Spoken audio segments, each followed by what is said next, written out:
Hi and welcome to the Holm booth here at InfoComm 26 in Las Vegas. My name is Henrik and I'm going to talk to you a bit about our manual monitors.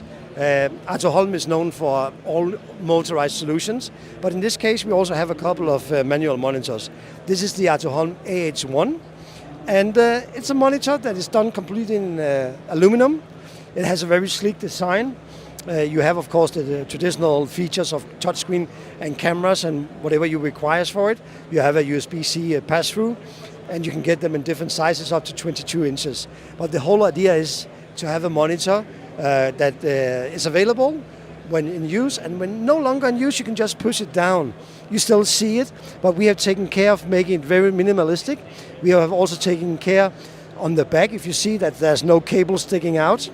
So it is represents itself as a very clean monitor that just sits on top of the table.